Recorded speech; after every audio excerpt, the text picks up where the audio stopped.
사무엘상 2장 27절부터 33절까지 말씀입니다. 구약성경 411면 사무엘상 2장 27절부터 33절까지 구약성경 411면 사무엘상 2장 27절부터 33절까지 우리 함께 읽겠습니다. 하나님의 사람이 엘리에게 와서 그에게 이르되 여호와의 말씀에 너희 조상의 집이 애굽에서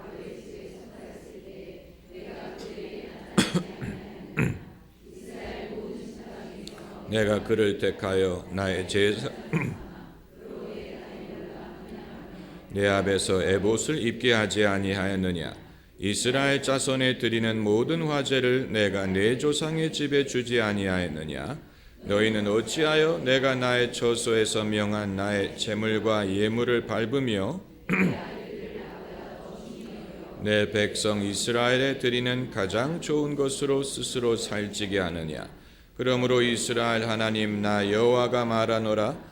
내가 전에 내 집과 내 조상의 집이 내 앞에서 영영히 행하리라. 이제 나 여호와가 말하노니 결단코 그렇게 아니하리라. 나를 존중히 여기는 자를 내가 존중히 여기고 나를 멸시하는 자를 내가 경멸히 여기리라. 보라, 내가 내 팔과 내 조상의 집 팔을 끊어 내 집에 노인이 하나도 없게 하는 날이 이를지라. 이스라엘에게 모든 복을 베푸는 중에 너는 내 처소의 환난을 볼 것이요 내 집에 영영토록 노인이 없을 것이며 내 단에서 내가 끊어버리지 아니할 너의 사람이 내 눈을 쇠잔케 하고 내 마음을 슬프게 할 것이요 내 집에 생산하는 모든 자가 젊어서 죽으리라. 지난주에는 우리가 사사기에 있었는데 벌써 사무엘상으로 넘어왔느냐. 수요일 설교는 급행열차입니다. 정거장마다 서게 되면 죽을 때까지 설교를 해도 구약 성경을 벗어나지도 못할 것입니다. 그래서 급행열차처럼 꼭 필요한 정거장, 성령이 주시는 필링이 있는 정거장에만 멈춰야 우리가 죽기 전에 요한계시록까지 갈 수가 있습니다. 오늘 드릴 말씀의 제목은 노인들이 있는 집입니다. 오늘날 대한민국 사회는 노인층이 많다고 야단들이지요. 이것이 사회적인 비용, 경제적인 비용, 문제가 될 것이라고 야단들인데 의료 비용이 올라가고 생산성이 떨어지고 복지 비용이 많이 들고 일할 사람이 줄게 될 것이라고 하지 않습니까? 그런데 모순적인 것은 젊은 사람들을 위한 직장이 없다는 것입니다. 취직을 못해서 야단인데 노인층이 많아지고 상대적으로 일할 젊은이들이 줄어든다면 일자리가 많아야 정상인데 젊은이들은 줄어든다고 하면서 일자리도 줄어드는 그런 문제가 발생을 하고 있고 또 선거할 때마다 젊은이들의 투표가 결과를 좌우한다고 야단들이 노인층이 많아진다면 노인층의 투표가 결과를 좌우하게 될 텐데 청년들 숫자가 줄어든다고 말하면서 청년들의 투표가 결과를 좌우한다고 신경을 쓰는 것은 모순입니다. 그런데 사회에 노인층이 많은 것은 이건 나쁜 게 아니고 이건 좋은 것입니다. 이건 좋은 것입니다. 오늘 본문을 보세요. 엘리 제사장에게 어느 선지자가 와서 경고를 하는데 31절을 보면 보라, 내가 내 팔과 내 조상 집 팔을 끊어 내 집에 노인이 하나도 없게 하는 날이 이를지라. 그리고 33절에 내 집에 생산하는 모든 자가 젊어서 죽으리라. 집에 노인이 없다는 말은 사람들이 다 젊어서 죽는다는 얘기입니다. 이것은 하나님의 저주예요. 하나님이 징벌하시는 결과로 집에 사람들이 다 젊어서 죽기 때문에 노인이 없다는 얘기입니다. 그러므로 노인이 집에 많다는 말은 사람들이 천수를 누린다는 얘기고, 사회가 평안하다는 증거고, 사람들이 건강하다는 증거고, 그리고 하나님이 복을 주신다는 증거가 되는 것입니다.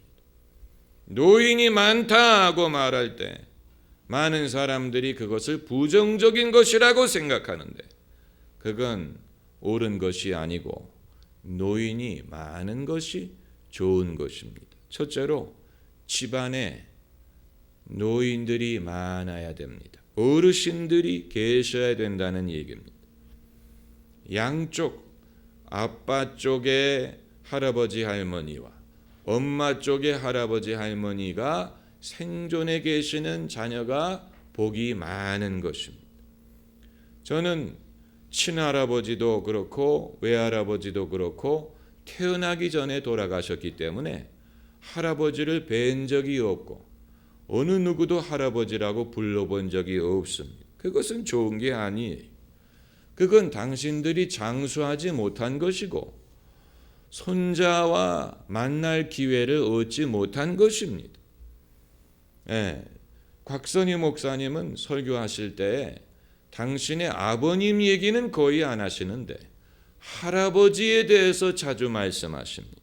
할아버지의 추억, 할아버지의 성품, 할아버지의 신앙, 그래서 할아버지와 낚시를 했다는 기억이라든가 할아버지와 대화한 기억이라든가 할아버지가 운명하실 때에 손주를 오른손 쪽에 두시고 손을 잡고 너는 꼭 목사가 되거라 이렇게 말씀하시면서 운명하셨다. 얼마나 아름다운 추억이고, 할아버지가 살아계셔서 손주들을 축복하고 기도할 수 있다는 것이 얼마나 큰 축복입니까? 오늘날 우리는 어르신들의 역할을 과소평가합니다. 유교 전통이 있는 나라임에도 불구하고 어르신들의 역할이 많이 축소됐습니다. 이것은 모든 사람에게 손해입니다. 어르신들이 후손들에게 얼마나 복이 되고 필요한 존재인지를 우리가 모르고 있다는 얘기입니다. 그리고 두 번째로 교회에 노인들이 많아야 됩니다. 노인들만 많으면 안 되겠지만 노인들도 많아야 됩니다. 교회 노인들이 많이 계시다는 것은 여러 가지 좋은 증거입니다. 무엇을 증명하느냐면 성도들이 끝까지 신앙을 지킨다는 것을 증명하는 것입니다. 도중에 떨어져 나가지 않는다는 것을 보여주는 것입니다. 여러분, 우리가 평생 믿음을 지키고 믿음 안에서 세상을 떠나는 게 별거 아닌 것 같아도 이게 쉬운 일이 아닙니다. 찬송가 가사대로 이 세상에 근심된 일이 많고 죽을 일 쌓였구나. 이 세상에 사람을 실족시키고 사람을 시험하고 사람을 멸망시킬 만한 일들이 얼마나 많은지 몰라요. 정말로 죽을 일이 세상에 쌓여있습니다. 그런데 그 모든 것을 극복하고 죽지 않고 살아서 나이가 많을 때까지 믿음을 지킬 수 있다는 것은 이건 대단한 축복이고 대단한 은혜, 그 자체가 시사하는 것이 많습니다.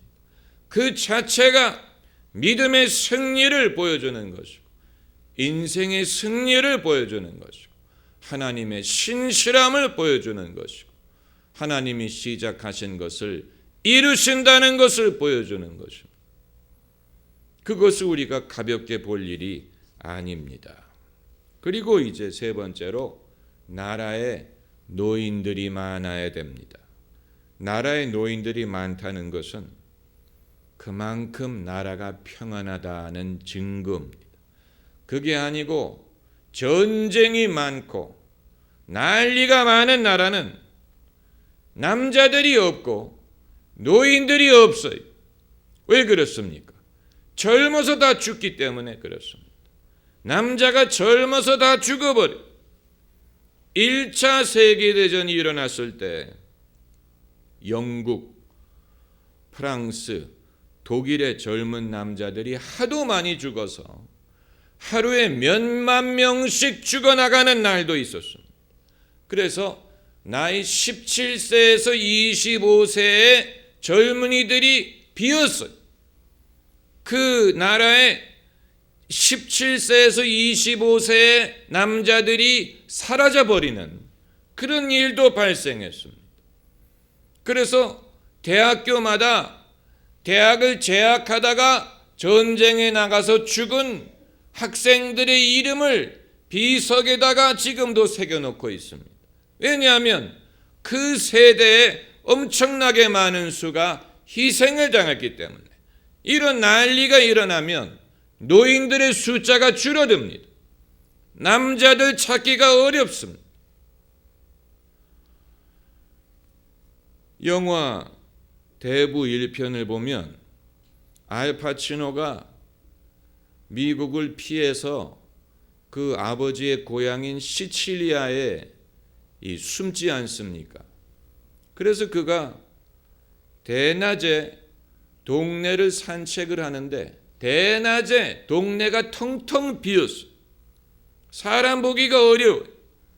그래서 자기 보디가드에게 물어봅니다. 이 동네는 남자들이 다 어디 갔느냐? 그랬더니 복수국으로 다 죽었다. 사람들이 서로 죽이고 복수하고 그러다 보니까 젊은 남자들이 다 죽어버렸어요. 장정들이 다 없어졌어요. 그래서 대낮인데도 마을이 텅 빈, 여러분 이건 비극이지. 비극입니다. 하지만 그 영화가 말하는 것은 말론 브란도도 그렇고 알파치노도 그렇고 늙을 때까지 살다가 자연사하지 않습니까? 그들이 무슨 총을 맞아 죽는다든가 암살당하지 않고 자기의 천수를 누린다. 이게 이제 그 영화에서 우리가 주목할 그런 눈여겨볼 만한 장면인데, 성경에 등장하는 인물들도 예수님처럼 십자가를 지고 죽으셨다든가 아니면 베드로나 스데반처럼 순교를 한 사람의 경우를 제외하고는 그 이외의 믿음의 사람들은 거의 다 장수했습니다. 굳이 무두셀라를 말하지 않더라도 아브라함도 장수했고, 아브라함은 그 손자 야곱의 시대에도 살아 있었어요. 아브라함이 장수했고 모세가 장수했고 그 이외에도 욥 같은 인물도 장수했습니다. 믿음의 인물들은 거의 예외 없이 장수했습니다. 그 중에 비명 횡사한 사람 없었고 객사한 사람 없었습니다. 그 자체가 하나님이 함께 하시고 복을 주셨기 때문입니다. 그러므로 우리는 어떻게 해야 되느냐? 첫째는 장수하는 것이 하나님의 뜻이라는 것을 믿고 나도 그러한 축복을 받을 수 있다는 사실을 믿고 오래 사는 것이 이상한 게 아니고 비정상적인 게 아니고 미안한 일이 아니고 눈치 볼 일이 아니고 민망한 일이 아니고 예외적인 것이 아니라는 사실을 알아야 됩니다. 많은 사람들이 오래 살면 뭐하냐, 늙으면 죽어야지, 이런 식으로 민망하게 생각하는데 그렇지 않습니다. 그건 잘못 생각하는 것입니다. 우리가 무슨 순교를 한다든가 그런 경우는 예외지만 우리를 향한 하나님의 일반적인 뜻은 장수하고 천수를 누리는 것입니다. 그걸 믿어야 됩니다. 그걸 믿는 것과 믿지 않는 것과 큰 차이가 있습니다. 그걸 믿으면 질병이 다가오든 인생의 위기가 다가오든 어려운 일이 다가오든 괴로운 일이 닥쳤을 때 이제는 끝인가 보다. 이제는 끝내야 되나 보다. 이런 식으로 쉽게 낙심하지 않고 담대할 수 있고 문제없다. 하나님이 이 시련도 극복하게 하실 것이다. 승리할 것이다. 담대할 수가 있는 것입니다. 그리고 두 번째로는 노인의 역할에 대하여 자부심을 가져야 됩니다.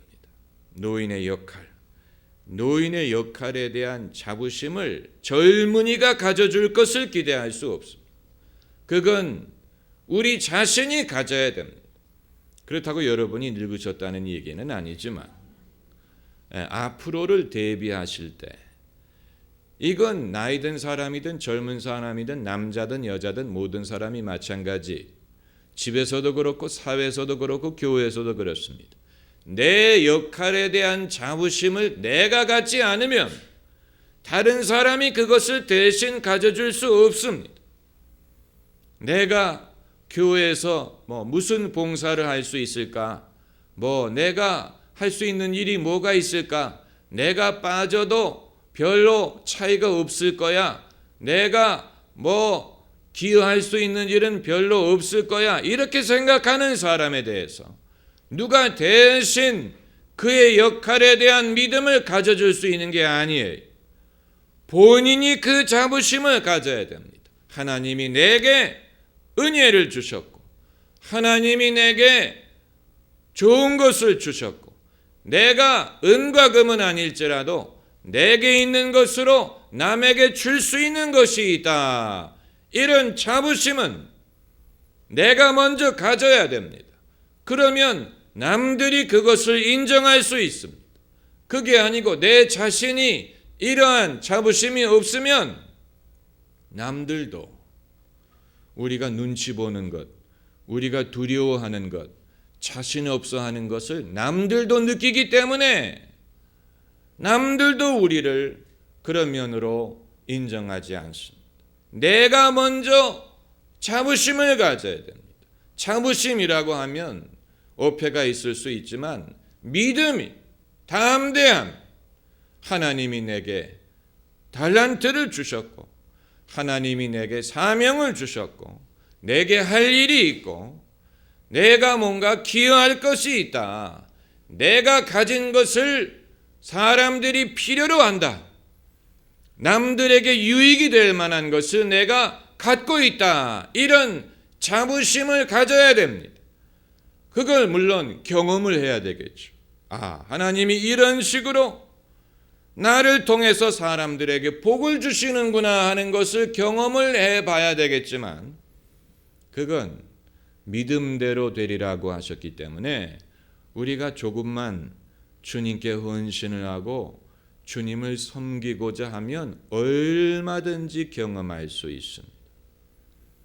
어떤 나이 드신 분이 교회를 다니기 시작하면서 뭔가 봉사를 해야 되는데 무슨 봉사를 할까 하다가 주일학교 교사직을 맡게 됐어요. 그래서 학생들을 배정받았어요. 그런데 학생들이 잘 안 오는 거예요. 학생들이 그래서 내가 나이가 많다고 그러나 그 고민이 돼서 기도를 했어요. 하나님, 제가 이제 늦지막한 나이에 교사를 하려고 하는데 학생들이 잘 안 옵니다. 그런데 하나님이 지혜를 주시기를 먹을 것을 주면 온다. 먹을 것을 주면 온다. 그래서 학생들 만날 때 늘 먹을 것을 챙겨가지고. 그런데 문제는 그 관건은 먹을 것이 아니고 애들이 먹을 게 없어가지고 교회를 오겠습니까? 그것을 통해서 뭔가 사랑을 느끼는 거예요. 선생님이 우리를 사랑하신다. 선생님이 우리를 생각하신다. 그걸 느끼게 하기 위해서 꿀돼지 만들려고 먹을 걸 주는 게 아니에요. 그래가지고 여기에서 이분이 이제 자신감을 얻게 되고 믿음을 갖게 되고 그래서 하나님이 자신에게 주신 은사를 발견하게 됐다. 이건 여러분 굳이 누구냐를 말할 필요가 없이 우리 모두가 경험할 수 있는 일입니다. 내 자신이 내가 은과 금은 없을지라도 내가 줄 수 있는 것이 무엇인지를 알아야 됩니다. 알아야 됩니다. 베드로가 그것을 알았어요. 사도 아닙니까?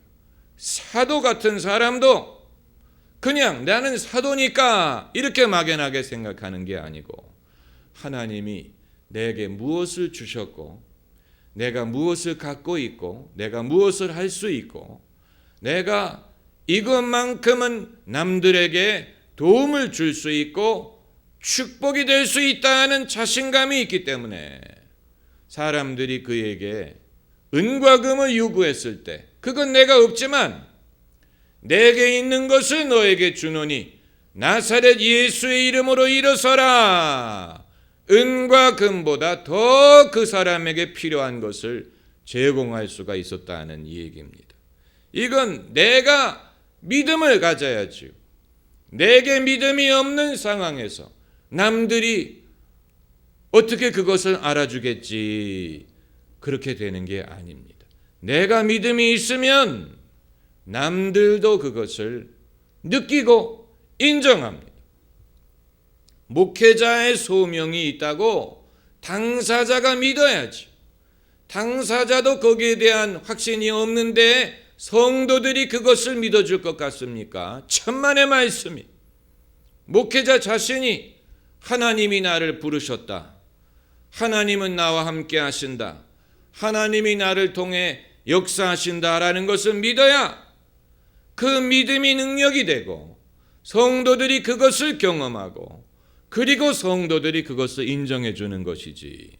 그게 아니고 나도 확실하지 않은데 그래도 혹시 성도들이 그것을 알아주지 않을까. 천만의 말씀, 천만의 말씀. 이 노인의 역할에 대한 자부심은 노인들 당사자들이 가져야 됩니다. 참고로 아브라함이 75세가 되기 전까지는 하나님의 인도를 받지 못했어요. 모세가 80세가 되기 전까지는 선지자로서 부름을 받지 못했습니다. 그러니까 나이가 들어서 하나님이 우리에게 주시는 역할이 얼마든지 있을 수가 있어요. 그리고 세 번째로는 이제 가정이든 교회든 사회에서 노인들을 공경하는 문화를 우리가 가르쳐야 될 필요가 있습니다. 이것은 노인을 우대하는 차원이 아니에요. 어떤 예절의 차원에서 무슨 지하철에서 어르신이 계시면 자리를 양보하는 그런 예절의 차원에서 공경하는 법을 가르치라는 게 아니고 어르신의 지혜를 구하고 어르신의 축복을 구하는 이 하나님이 그들에게 주신 권위와 또 지혜와 또 하나님이 세우신 질서와 그 질서를 통해서 이루어지는 하나님의 역사를 인정하는 것을 말하는 것입니다. 차이가 있습니다.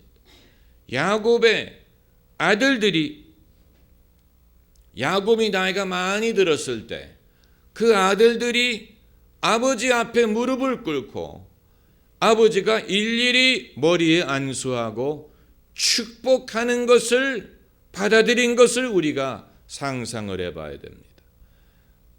아버지는 노인이 경제력이 없어요. 활동은 아들들이 다 합니다. 아버지는 할 수 있는 것이 이제 없어. 그럼에도 불구하고 그 아들들은 야곱이 하나님의 사람이고 하나님이 복을 주셨고 야곱을 통해서 하나님이 당신의 백성을 이루신다는 사실을 알기 때문에 나이 많은 아버지 앞에 자녀들이 무릎을 꿇고 아버지가 축복해 주는 것을 받아들이지 않습니까? 여러분, 이것이 어르신으로 노인을 높이는 것입니다. 축복이라는 거. 나에게 복을 빌어달라. 나를 위해 기도해달라. 나를 위해 하나님께 뜻을 물어봐달라. 여러분, 이것은 그냥 예절의 차원에서 하는 게 아니고 정말로 하나님이 어르신을 통해서 복을 주시고 인도하신다는 것을 인정하는 것입니다. 아주 중요한 것입니다. 다윗도 그 사실을 알았기 때문에 비록 사울 왕이 정신이 온전치 못하고 마음이 왜곡돼서 다윗을 미워하고 다윗을 죽이려고 쫓아다니지만 그럼에도 불구하고 나라의 어른이 사울 왕이라는 사실을 알고 사울이 그래서 2번이나 다윗을 축복합니다. 사울 왕이 다윗과 관계가 안 좋은데도 불구하고 사울 왕이 마음에 감동을 받아서 2번이나 다윗을 축복합니다. 너는 정말로 왕이 될 것이다. 정말로 너는 하나님이 함께 할 것이다. 사울 왕이 비록 다윗과 관계가 틀어졌지만 그럼에도 어른이기 때문에 어른의 입을 통하여 하나님께서는 비록 사이가 안 좋은 어른이지만 그의 입을 통해서 다윗이 복을 받고 다윗이 장차 어떤 일을 하게 될 것인가를 축복하고 예언하도록 하셨습니다. 여러분, 그러므로 다윗도 어른인 사울 왕을 소홀히 여기지 않고 존경했어요. 여러분, 이것이 하나님이 역사하시는 방법이에요. 하나님은 질서의 하나님이고 교회도 질서가 있고 집에도 질서가 있고 질서가 없으면 못하러 제5계명에 내 부모를 공경하라고 했겠습니까? 질서가 있기 때문에 그런 사회에도 질서가 있고 우리가 과거에는 어르신을 공경하고 부모를 공경하는 입장에 있었다면 때가 되면 이제 우리가 어른이 돼서 공경을 받는 것뿐만이 아니고 우리의 역할을 알고 그 역할을 통해서 후손들이든 후배들이든 많은 사람들을 축복할 수 있는 삶을 살 수 있다면 그것은 정말로 복된 삶이고 성공적인 삶이 되는 것입니다. 기도하십시다.